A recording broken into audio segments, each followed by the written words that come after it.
Pasok namin dito. Gabayan din ninyo kami. Tulad ng paggagabay ninyo sa amin sa lahat ng mga araw na lumipas na kami ay naglakbay sa loob nito. Talaga pong pagpasensyahan niyo po kami. Halos araw-araw nandito kami para istorbohin kayo. Pasensya na po talaga. Maraming salamat po. Okay. Sino po yung unang susunod sa akin? Ako po. Huli ka? Ay, patalikod. Hindi. Po. Marap lang sa ating virgin. Yan po. Pero na-check na yung ano, yung mga Ako po. ilaw po. Okay na, okay. On na. Hindi na po ako sasama doon. Pababa na po kami ng cave. Yan. So, asahan nyo po yung video ko kung saan tutungo. Kasi hahawak ako. Yan. Pababa na po kami. Edit na lang. Opo. Edit na lang tayo. Kasi maraming laman.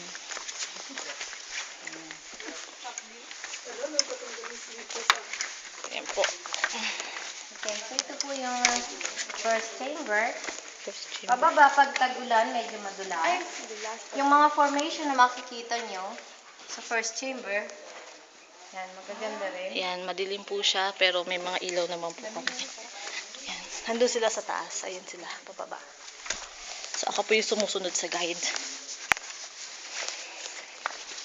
Yan. So, bali dalawa po, hindi na sumama. Opo, kasi may sakit po sa puso yung isa, tapos high blood po yung si mami. So, dahan-dahan lang. Opo, maputik. Medyo maputik na dito. Kasi pag nag-moist yung tubig, bumabagsak dito sa putik. Kaya nakakaroon ng bulag. Pababa na kami.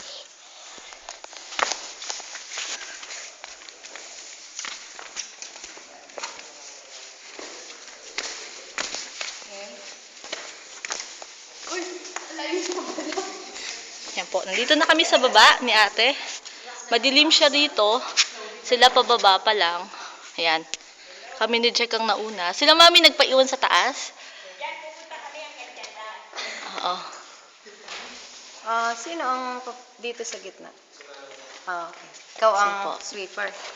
Okay, so nandito na po tayo sa first chamber. Gaya na sabi ko kanina, twilight zone ito kasi nag-aagaw yung dilim nga at po. ang liwanag. Ito naman ang mga formation na makikita natin dito, flowstone. Yun doon, nagagaling doon hanggang tingnan nyo hanggang sa baba. Yan yung nadidevelop ng mga tubig na nagagaling. Opo. Calcite, ang pinanggagalingan niyan ay yung limestone sa taas na katulad nito.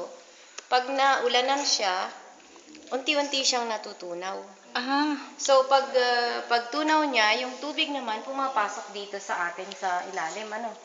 May mga tiny holes yan, kaya yan ay crystal na crystal. Ayan.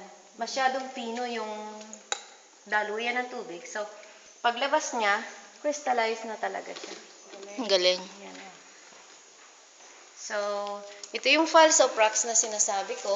Kung mapapansin ninyo, mayroon pa dyan tayong ang tinatawag naming, bato lang siya, pero tingnan nyo, ang itsura niya parang Merong, dragon. oo nga po. May ano siya, formation.